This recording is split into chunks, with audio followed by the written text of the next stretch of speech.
नमस्कार दोस्तों, welcome to my channel. मैं हूं चांद कुबा। दोस्तों, आज हमारी एथिक्स की सीरीज को हम आगे बढ़ाएंगे एक नई केस स्टडी के साथ। ये केस स्टडी एक ऐसी केस स्टडी है जो कि ऑलरेडी यूपीएससी के द्वारा भी पूछी जा चुकी है। इस केस स्टडी में एक ऑनेस्ट एंड रिस्पॉन्सिबल ऑफिसर के सामने ऑनेस्टी वर्सेस कंपैशन का डिलेमा आता है। क्या है इस केस स्टडी के फैक्ट, अभी आपको देखने को मिलेंगे।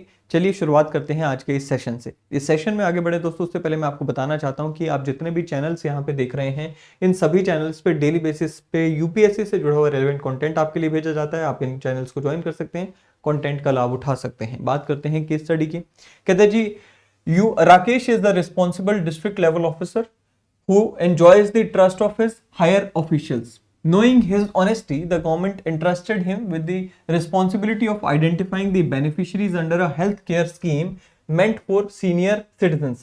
So दो चीजें यहाँ पे डिस्कस की गई। पहली बात तो राकेश के बारे में बता दिया गया कि ऑनेस्ट रिस्पॉन्सिबल ऑफिसर है, लोग उसमें ट्रस्ट करते हैं, सीनियर्स उसमें ट्रस्ट करते हैं। ऑनेस्टी को देखते हुए उन्हें एक रिस्पॉन्सिबिलिटी दी गई। किस चीज की रिस्पॉन्सिबिलिटी? एक हेल्थ केयर स्कीम है जो कि सीनियर सिटीजन के लिए बनाई गई है। उसके जो बेनिफिशियरीज हैं, किन को लाभ मिलेगा, उन्हें आइडेंटिफाई करने की जिम्मेवारी जो है वो राकेश को दी गई। अब यहां पे कुछ 4 क्राइटेरियाज बताए गए हैं जिसके बेसिस पे राकेश को इन लोगों को आइडेंटिफाई करना है। पहला क्राइटेरिया क्या है? 60 इयर्स एज और अबव होनी चाहिए जिस बेनिफिशियरी को आप ये स्कीम का लाभ देना चाहते हैं। दूसरा क्या है? ही और she should belong to a reserved community. तीसरा क्या है? Family income should be less than 1 lakh rupees per annum.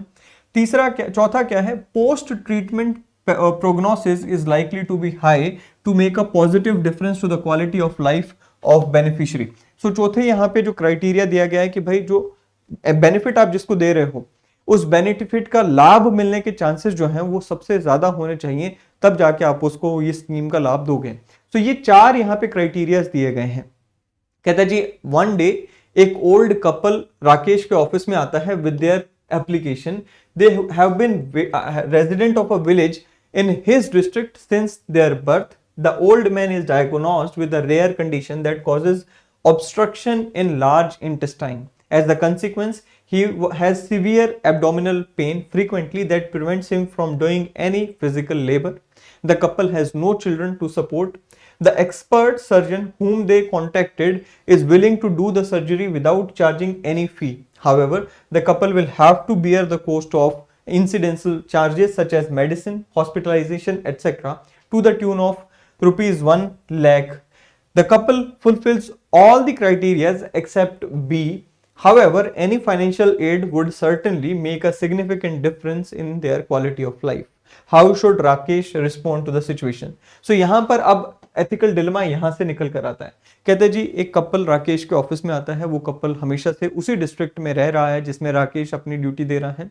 अब कहते जी, उनका कोई बच्चा नहीं है उनको सपोर्ट करने वाला। उनमें जो बुजुर्ग दंपति हैं, उनमें जो एक व्यक्ति हैं, उनकी लार्ज इंटेस्टाइन में कोई रेयर डिसीज निकल कर आया है जिसकी वजह से फ्रीक्वेंट एब्डोमिनल पेन हो रही है। मजदूरी भी नहीं कर पा रहे हैं। सारे क्राइटेरिया फुलफिल करते हैं, सिर्फ एक नहीं करते हैं। ऐसे में डॉक्टर ने तो ये कह दिया कि भाई देखो, मैं सर्जरी फ्री कर दूंगा, लेकिन जो बाकी के एक्सपेंसेस हैं जैसे मेडिसिन, हॉस्पिटलाइजेशन एक्सेट्रा, इसके लिए लगभग 1 लाख रुपए का खर्चा लगेगा, आप वो ले आओ, बाकी सब यहाँ पे ओके है, सब हो जाएगा। अब आपके पास ये रिस्पॉन्सिबिलिटी आ गई, आप राकेश हो, आप इस सिचुएशन में इस कपल को कैसे हेल्प करोगे? क्योंकि ये कपल आपके पास एप्लीकेशन लेकर आया है to get the benefit of this scheme. बताओ भाई क्या करोगे? सबसे पहले तो यहां पर हमें क्या करना होता है? सबसे पहले यहां पर हमें इंट्रोडक्शन लिखनी होती है। इंट्रोडक्शन क्या हो सकती है? तो इंट्रोडक्शन अगेन मैंने यहां पे लिखा कि भाई राकेश ऐसा district level officer entrusted with the responsibility of identifying the beneficiaries under the scheme. He needs to decide whether he should help the couple who genuinely needs or stick to the rules. अब ये एक तरीका है introduction लिखने का। इसमें आप ये भी लिख सकते हो कि आपकी अप्रोच क्या होगी। सो यहां पर आप इस तरह से भी लिख के आ सकते हो कि being an honest and responsible officer, I have to maintain the rules also as well as I have to try to help them. Right? So ये एक अप्रोच हो सकती है जिसके थ्रू आप एग्जामिनर को बता रहे हो कि मैं किस रास्ते पे जाना चाहता हूं। स्टेक होल्डर्स कौन कौन है? सबसे पहले तो हमें देखने को मिलता है कि जो कपल, ओल्ड कपल जिनको हेल्प चाहिए, वो एक स्टेक होल्डर है। आप खुद एक स्टेक होल्डर हो, गवर्नमेंट एक स्टेक होल्डर है जिसकी स्कीम आई है, सोसाइटी एट लार्ज एक स्टेक होल्डर है। वो लोग जो कि ये चारों क्राइटेरियाज को फुलफिल करते हैं, they are also the stakeholders, because ultimately government की कोई भी स्कीम होती है उसका पैसा लिमिटेड होता है, लिमिटेड लोगों में जाना है। तो अगर इस कपल को उसका बेनिफिट मिलेगा तो इसकी बजाय किसी और को बेनिफिट नहीं भी मिलेगा, राइट। सो वो भी स्टेक होल्डर हैं। So these all are the stakeholders. सवाल उठता है कि what are the ethical dilemmas, क्या क्या नैतिक दुविधाएं राकेश के सामने अवेलेबल हैं। देखिए, जैसे मैंने आपको शुरुआत में बताया that he can be either honest और कंपैशनेट। सो सबसे पहले तो यही हो गई। दूसरा क्या है, right. So accountability towards the government and accountability towards the society. आप ऑफिसर हो, आपकी अकाउंटेबिलिटी टुवर्ड्स सरकार भी है लेकिन सोसाइटी के लिए भी है। रूल कंप्लायंस वर्सेस कंपैशन हो गया, इंटीग्रिटी वर्सेस फ्लेक्सिबिलिटी हो गया।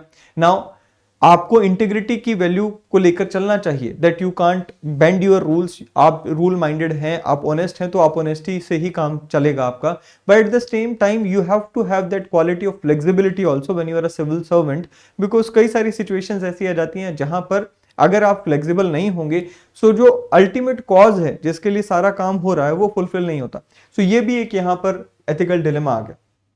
Precedent setting versus unique circumstances. कहता जी Rakesh must consider if this decision would set a precedent for future cases also, क्योंकि पोटेंशियली अगर आप एक गलत प्रेसिडेंट यहाँ पे सेट कर देते हैं तो इसका मिसयूज होने के चांसेस बढ़ जाते हैं। आज हो सकता है कि आप सही काम के लिए इस प्रेसिडेंट को सेट करें, लेकिन बाद में हो सकता है कि इसका मिसयूज हो जाए, तो वो भी आपको यहाँ पे ध्यान देना होगा। फिर क्या है, professional duty versus moral duty. अब प्रोफेशनली क्या है, you have to identify the beneficiaries according to the given scheme, but at the same time you have a moral duty also. So ये सारे के सारे जो है ethical dilemmas हैं। इन ethical dilemmas में आप और भी चीजें पॉइंट्स ऐड कर सकते हैं अगर आपको कोई ध्यान में आता है तो। ठीक है जी, चलिए कोर्स ऑफ एक्शन। अब देखिए, हमेशा मैं आप लोगों से डिस्कस करता हूं और मैं आपको कहता हूं कि भाई जब भी ऐसी कोई केस स्टडी आती है तो हमें पहले एक्सट्रीम ऑप्शंस को लेकर चलना होता है, राइट। सो इसमें एक्सट्रीम ऑप्शंस क्या हो सकते हैं। एक्सट्रीम ऑप्शन पहला तो ये हो सकता है कि भाई आप बिल्कुल हेल्प देने से मना कर दें। दूसरा है कि भाई आप रूल्स के खिलाफ जाके हेल्प दे दें। एंड फिर कोई मिडिल ऑप्शन हम यहाँ पे लेकर आते हैं। सो पहला ऑप्शन क्या है, कहते हैं जी allowing the application of the couple even when they don't qualify. So पहला ये हो गया कि भाई आप रूल्स के खिलाफ जाकर उनकी मदद कर दें। इसके फायदे क्या है, हेल्प ऑफ द नीडी हो जाएगा, value of compassion wins. And इसके नुकसान क्या है, अगेंस्ट द रूल है, trust of the administration is broken, क्योंकि सब इसमें ट्रस्ट करते हैं राकेश में। तीसरा क्या है, not a long term solution. चौथा क्या है, what about the similar couples. So जो बाकी के सिमिलर कपल्स हैं जो कि अपने लेट्स से जो ऐसे कपल्स हैं जो कि एक क्राइटेरिया को छोड़कर बाकी के 3 फुलफिल कर रहे हैं, क्या आप उन्हें भी ये बेनिफिट दोगे। या फिर ऐसे कपल्स जो कि चारों कर रहे हैं एंड जिनमें से एक की जगह पर आप इस कपल की हेल्प कर रहे हो, उनका क्या होगा। सो ये सारे इसके नुकसान या दोष हैं।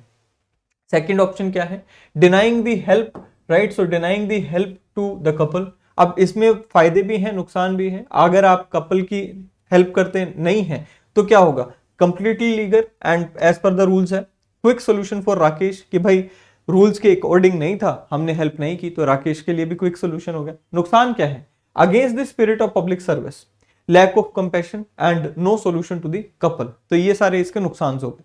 अब बात करते हैं कि आप किस तरह से इसको अप्रोच कर सकते हैं। देखिए, यहां पर इस सिचुएशन में हमें 2 अप्रोचेस को इकट्ठे लेकर चलना है। पहला तो है इमीडिएट अप्रोच क्या होगी। Of course when you are in this position you must try, at least you must try to help the couple. So immediate approach जो ये होगी वो ये होगी कि भाई आप कपल की हेल्प करने की कोशिश करते हैं। एंड लॉन्ग टर्म अप्रोच क्या होगी, आप सरकार की तरफ अपना फीडबैक भेजेंगे कि भाई इस प्रॉब्लम में ये, इस स्कीम में ये इशू आ रहा है, तो इसका क्या समाधान हो सकता है। सो ये इमीडिएट अप्रोच कहता है जी talking to the concern doctor to know the exact incidental expenses, talking to NGOs या फिर taking help of the NGOs working in this field. सबसे पहले आप डॉक्टर से बात करो, उनसे पूछो कि भाई इंसिडेंशियल जो खर्चे हैं दवाइयों के, हॉस्पिटलाइजेशन के, वो कितने हो सकते हैं। जितने भी हैं, उन्होंने कहा जी 1 लाख के आसपास, ठीक है। अब उससे आप बेनिफिट जो है एनजीओ से ले सकते हो, एनजीओ से बात कर सकते हो कि इस तरह से एक कपल है, वो इस सिचुएशन में है, उनकी आपको हेल्प करनी होगी। Requesting the district magistrate to help the couple out of the welfare fund if possible. So अगर एनजीओज मिल जाती हैं तो ठीक है, नहीं तो आप डिस्ट्रिक्ट मजिस्ट्रेट को हेल्प कर सकते हो कि भाई वो अपने फंड से, right, welfare fund of the people जो है उससे यहाँ पर जो है हेल्प करें। तो ये तो हो गया शॉर्ट टर्म सोल्यूशन। हमें इस शॉर्ट टर्म सोल्यूशन तक रुकना नहीं होता है। ऐसी दिक्कत दोबारा ना आए, ये प्रॉब्लम कोई और ना फेस करे, इसकी कोशिश करनी होती है। मैं ये नहीं कह रहा कि आप कर ही देंगे इसको भी सॉल्व, लेकिन इसकी कोशिश करनी है ताकि एग्जामिनर को पता चले कि आप अभी तक सीमित नहीं है, बियॉन्ड जाकर सोचते हैं चीजों को। कहते हैं जी creating awareness and ensuring the inclusion of maximum people under the purview of Pradhanmantri Jan Aushadhi Yojana. अब देखिए जो भी गवर्नमेंट स्कीम्स हैं, अगर आपको वहां पे याद आ रही है तो एक दो गवर्नमेंट स्कीम्स का नाम लिख कर आए एंड वहां पर लिख कर आए कि हम कोशिश करेंगे कि लोग इस स्कीम का बेनिफिट की जगह दूसरी स्कीम का बेनिफिट जो मिल सकता है उनको उसको लें। Providing feedback to the administration about such cases and recommending it to rationalise the eligibility criteria for inclusion in the scheme. So ये भी हो सकता है कि भाई आप गवर्नमेंट को ये सलाह दें कि भाई आप रैशनलाइज करें ताकि जो मैक्सिमम बेनिफिशियरीज है उनको हेल्प मिल सके। फायदे क्या है? कहते हैं जी rules will not be breached. सबसे पहली बात तो इस सोल्यूशन में रूल नहीं टूट रहा है। Trust of the higher authorities बना रहेगा। Credibility as an officer increase होगी। Help of the needy couple and long term solution for other such person जो कि इस तरह की सिचुएशन में फेस करते हैं। सो ये इसके कुछ फायदे हैं एंड नुकसान मुझे यहाँ पे कोई नजर नहीं आया। आपको नजर आए तो आप कमेंट सेक्शन में जरूर बताइएगा। आज के इस सेशन में इतना ही, कल दोबारा मिलेंगे। Till then thank you, have a great day ahead.